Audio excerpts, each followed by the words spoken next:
കാണൂ പരസ്യരഹിതമായ ഏറ്റവും പുതിയ എപ്പിസോഡുകൾ. വീടിന് പുറത്തിറങ്ങേണ്ട ആവശ്യം എന്തായിരുന്നു? പറയ്. അത് പിന്നെ ഉറക്കത്തില് ഞാൻ പോലും അറിയാതെ പോയതായിരിക്കും അളിയ.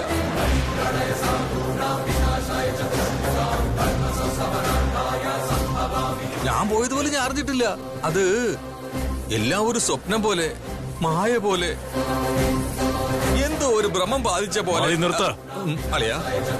പൗർണമി രാത്രിയിൽ നാട്ടിലെ നിയമം ലംഘിച്ച് പുറത്തിറങ്ങിയതുകൊണ്ട് 100 ചാട്ടവാറടി ശിക്ഷയായി വിധിക്കുന്നു. അളിയ.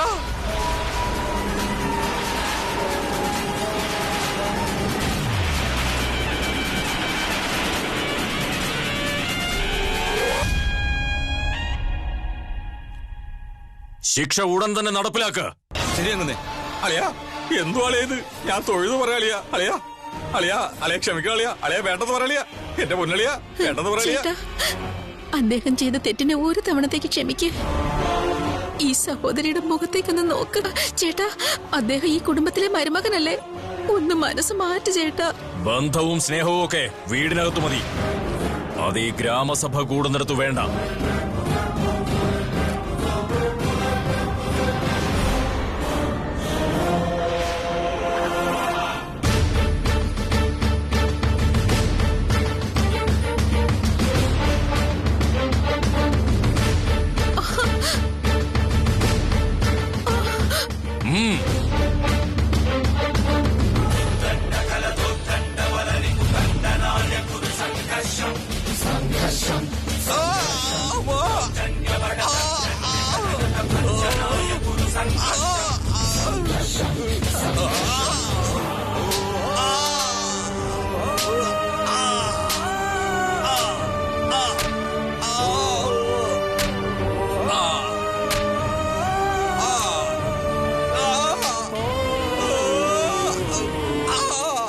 കൃഷ്ണനാഥ പണിക്കർ, അമ്മേ ഒന്ന് നിർത്താൻ പറയോ?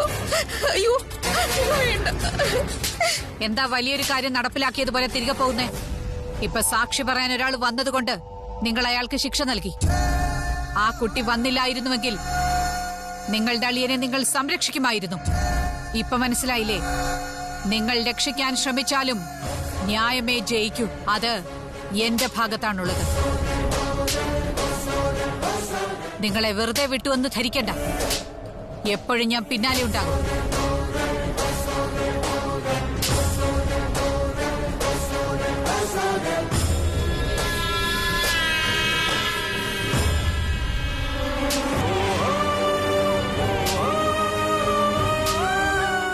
സ്വന്തം അളിയനാണെന്നുള്ള വിചാരം പോലും ഇല്ലാതെ ആളുകളുടെ മുന്നിൽ വെച്ച് എന്നെ അടിക്കാൻ പറഞ്ഞില്ലേ?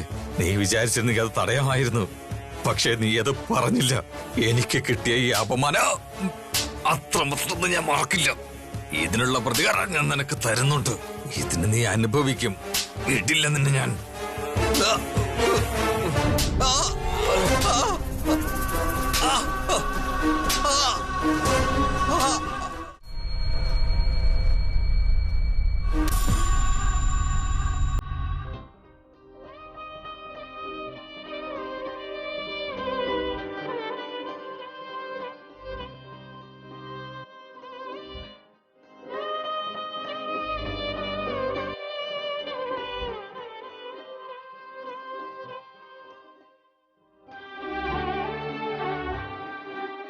സൂക്ഷിച്ച് മെല്ലെ നടക്ക. അയ്യോ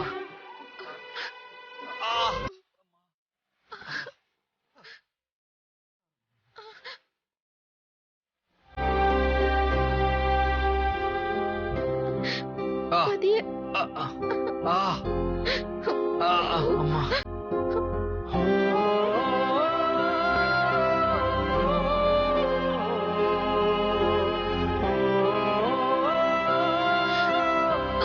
ഇവിടെ ഇരിക്കും. ശ്രദ്ധിച്ചു മോനെ. ഇപ്പൊ എങ്ങനെയുണ്ട്? പതുക്കെ പതുക്കെ.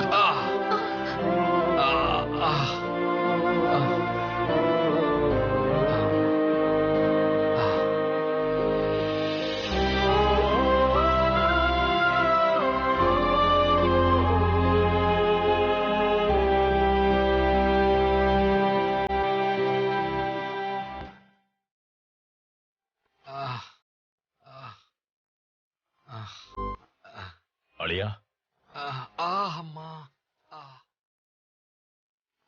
അയ്യോ അവിടെ പിടിക്കല്ലേ. ഇങ്ങേർക്കൊരു കൊതുക് കടിച്ച പോലും പനി പിടിക്കുന്ന ആളാ. അങ്ങനെയുള്ള മനുഷ്യൻ ഇത്രയും വേദന എങ്ങനെ സഹിച്ചോ എന്തോ. അയ്യോ,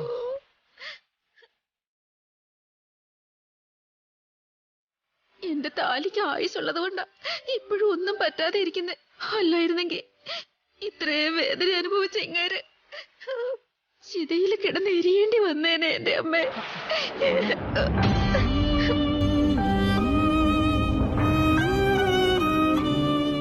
ഞാൻ എന്തെങ്കിലും കുരുത്തക്കേട് കാണിച്ച അമ്മ എന്നെ അടിക്കും. അമ്മ എന്നെ ഒരു 2 അടി അടിച്ചാൽ തന്നെ എനിക്ക് ഭയങ്കര വേദനയാ. അങ്ങനെ അടിക്ക് ഇത്രയ്ക്കും വേദനയുള്ളപ്പോ അങ്കിളിന് എന്തോരം വേദന ഉണ്ടാവും വല്യച്ഛ.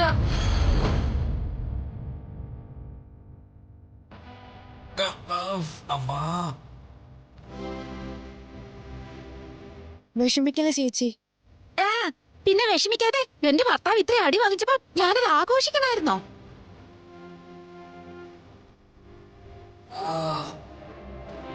അയ്യോ, എന്ത് പറ്റി?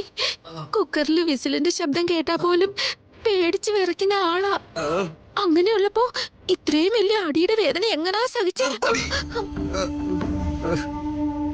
എനിക്ക് കിട്ടിയ അടി ഓർത്ത് നീ വിഷമിക്കുകയാണോ, അതോ എനിക്ക് കിട്ടിയ അടിയെ കുറിച്ച് വീണ്ടും വീണ്ടും പറഞ്ഞ് നീ കളിയാക്കി രസിക്കുകയാണോ? ഡി മനസ്സിലാവുന്നില്ലടി.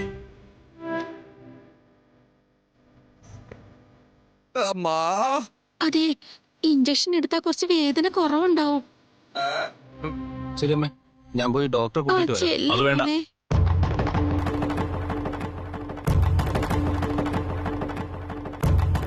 അമ്മേ, എണ്ണ എടുത്തിട്ട് വരൂ.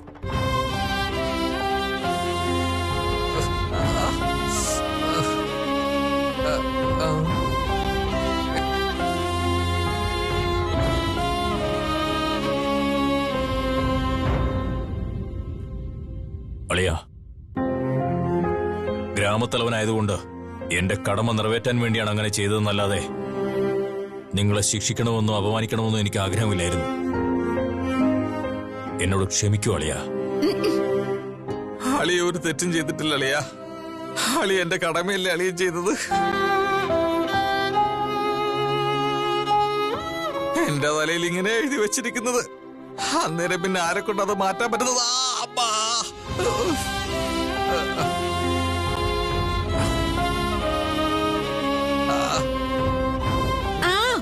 അവിടെ വെച്ച് ശിക്ഷ കൊടുത്തിട്ട് ഇവിടെ വന്നിട്ട് ക്ഷമിക്കാൻ പറഞ്ഞാലേ ആദ്യം കൊച്ചിനെ എടുത്ത് താഴെ ഇട്ടിട്ട് പിന്നെ അതിനെ തൊട്ടിലിട്ട് ആട്ടാൻ പറയും പോലെയാ.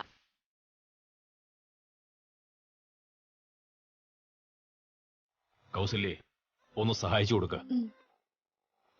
അളിയ, ഒന്ന് തിരിഞ്ഞിരിക്കെ.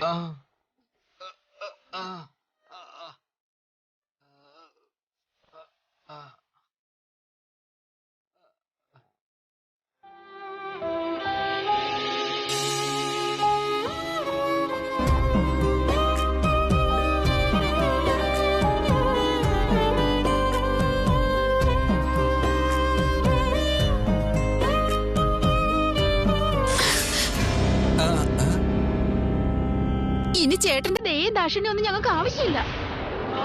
ചെയ്തു തന്ന ഉപകാരങ്ങളൊക്കെ ധാരാളം. ഈ വീട്ടില് രക്തബന്ധത്തിന് യാതൊരു വിലയില്ലെന്ന് ഇപ്പൊ നല്ല പോലെ മനസ്സിലായി. ഞങ്ങളെ ഒന്ന് ഒറ്റയ്ക്ക് ജീവിക്കാൻ വിട്ടാ മതി. അദ്ദേഹത്തിന് വേണ്ടതൊക്കെ ഞാൻ ചെയ്തു കൊടുത്തോളാം.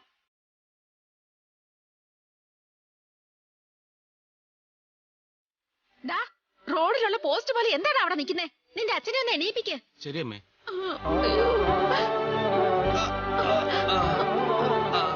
അച്ഛാ നോക്കി.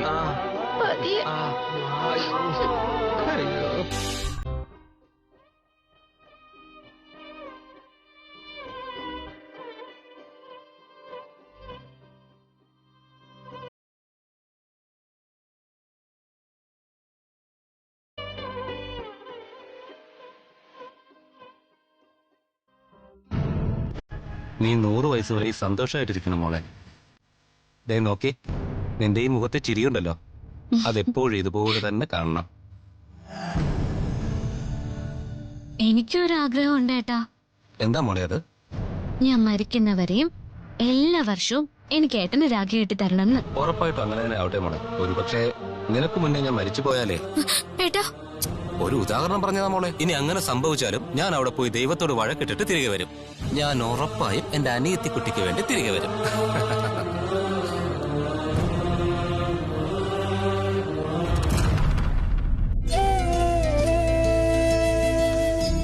ഭവാനി, എന്തു പറ്റി?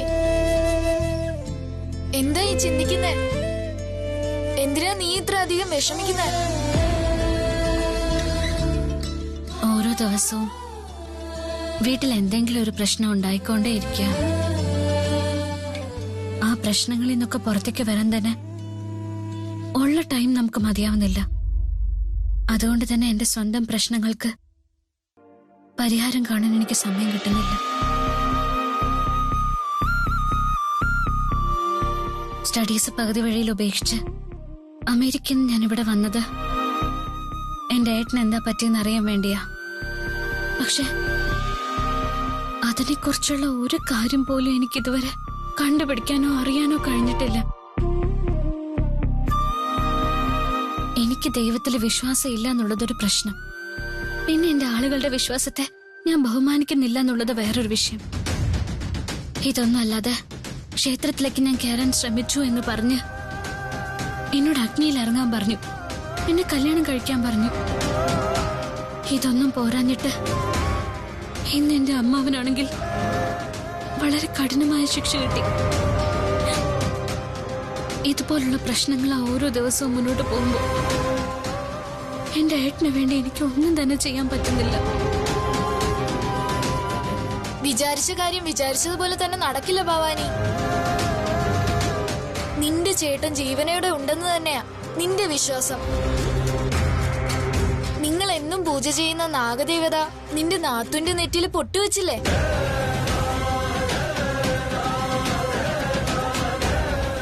അത് കണ്ടതിന് ശേഷം ദൈവവിശ്വാസമുള്ള നിങ്ങളുടെ ആളുകളെല്ലാം നിന്റെ ചേട്ടൻ ജീവനോടെ ഉണ്ടെന്ന് ഉറപ്പിച്ച് വിശ്വസിക്കുന്നുണ്ട്.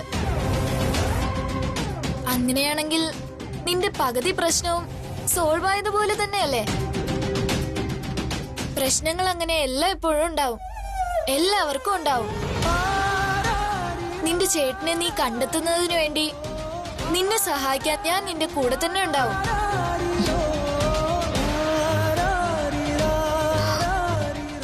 നിനക്ക് വേണ്ടി ഞാൻ എന്തു വേണേലും ചെയ്യാം.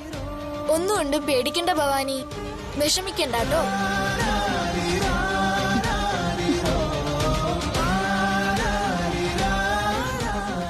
Thank you, Zarina.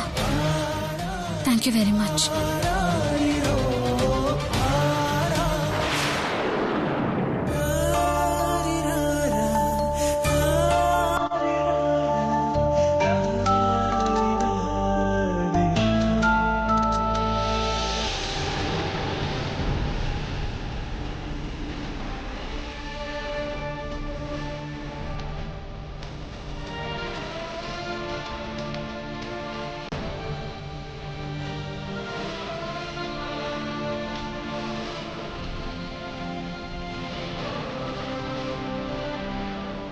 ഞാൻ നമ്മുടെ തലമുറയെ സംരക്ഷിക്കാൻ വേണ്ടിയാണോ അതോ കുടുംബത്തിന്റെ അഭിമാനം കാത്തു സൂക്ഷിക്കാനാണോ തെറ്റ് ചെയ്തതെന്ന് എനിക്ക് മനസ്സിലാവുന്നില്ല.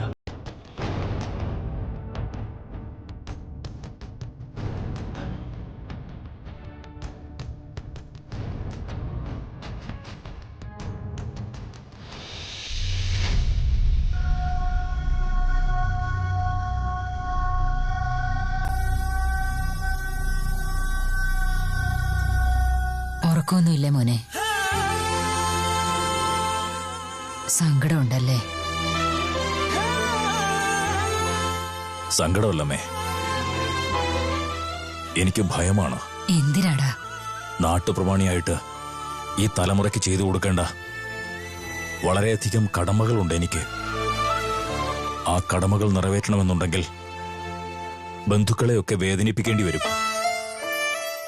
ആളുകളെ സ്നേഹിക്കണമെന്നും ബഹുമാനിക്കണമെന്നും ഒക്കെ കരുതിയാൽ പിന്നെ എന്റെ കടമ എനിക്ക് ചെയ്യാൻ കഴിയാതെ വരും.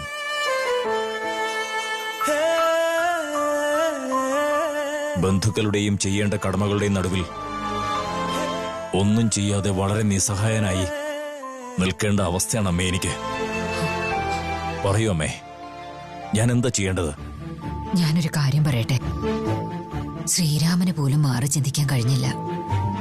രാമന്റെ കടമ നിറവേറ്റുന്നതിനു വേണ്ടി, അദ്ദേഹത്തിന്റെ ധർമ്മങ്ങൾ നിറവേറ്റുന്നതിനു വേണ്ടി അന്ന് സീതയും കൂട്ടി രാമൻ കാട്ടിലേക്ക് പോയി. ദൈവത്തിന് പോലും അങ്ങനെ ഒരു അവസ്ഥ വന്ന മനുഷ്യരായ നമുക്കൊക്കെ എന്തായിരിക്കും അവസ്ഥ?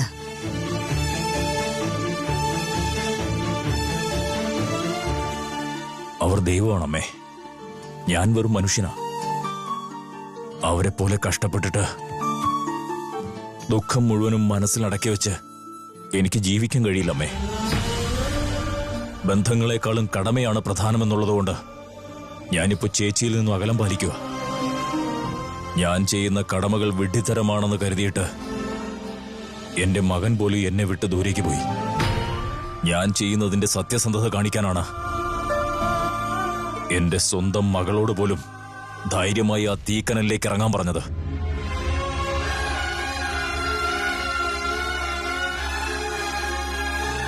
ഇപ്പൊ അതേ കാരണം കൊണ്ട് തന്നെ എന്റെ അളിയനും എനിക്ക് ശിക്ഷ കൊടുക്കേണ്ടി വന്നു.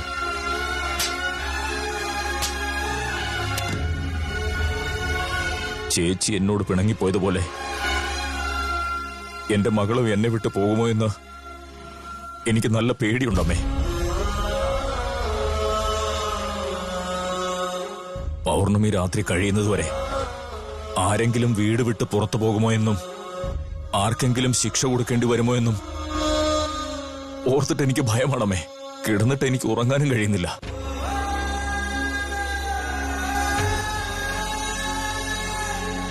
രക്തബന്ധങ്ങൾ പോലും മനസ്സിലാക്കാത്ത എന്നെ കഠിന ഹൃദയനെന്നായിരിക്കും പറയുക. അങ്ങനെ എല്ലാവരും എന്നെ വിചാരിക്കുന്നതിലുപരി എന്നെയും ഞാൻ അനുഭവിക്കുന്ന വേദനയും ഒരാൾ പോലും മനസ്സിലാക്കില്ലമ്മേ. കുടുംബത്തിന്റെ പാരമ്പര്യം കാത്തു സൂക്ഷിക്കുന്നതിനും ന്യായം നടപ്പിലാക്കുന്നതിനും വളരെ ബുദ്ധിമുട്ടുള്ള പദവിയാണ് ഞാൻ വഹിക്കുന്നതെന്ന് ഇപ്പോഴാണമ്മേ എനിക്ക് മനസ്സിലായത്.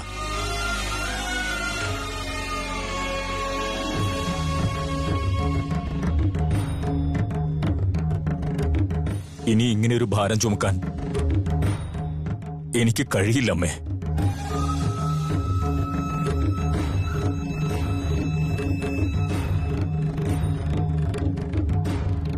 കൃഷ്ണനാഥ, നടക്കുന്നതെല്ലാം നിന്റെ നേരിനും സത്യത്തിനും പരിചയായിരിക്കും. അത് നിനക്കൊരു പ്രശ്നമാവരുത്. ഒരു വിഷമങ്ങളും ഒരുപാട് കാലത്തേക്ക് ഉണ്ടാകില്ല.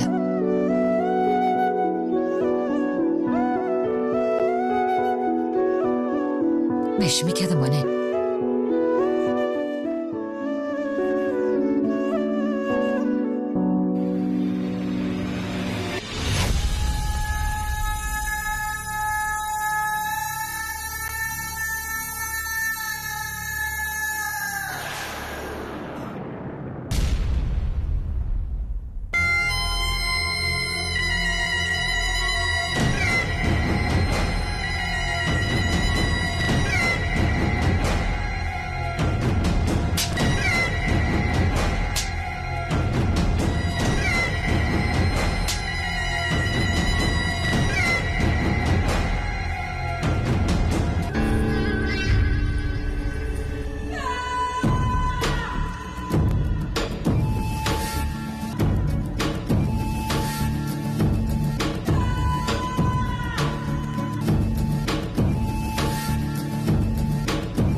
ചേട്ടാ, എങ്ങോട്ടാ പോന്നേ? വെളിയില്. അയ്യോ, വെളിയിലോട്ടോ? അയ്യോ, ഇപ്പൊ ഈ പാതിരാത്രി നിങ്ങൾ എന്തിനാ പുറത്തു പോകുന്നേ? ഒരു പ്രാവശ്യം കിട്ടിയ ശിക്ഷയൊന്നും പോരെ? കിട്ടിയത് പോരാത്തതുപോലെ നിങ്ങൾ എന്തിനാ വീണ്ടും പുറത്തോട്ട് പോകുന്നേ? ഒരു പ്രാവശ്യം തെറ്റിയതാലും 100 പ്രാവശ്യം തെറ്റിയതാലും ശരി, ശിക്ഷ ഒരു പ്രാവശ്യം തന്നെ. അതുകൊണ്ട് നിങ്ങൾ പുറത്തു പോകാൻ പോവാണോ? ഇപ്പൊ ഞാൻ പുറത്തു പോകുന്നത് വേട്ടയാടാനല്ല,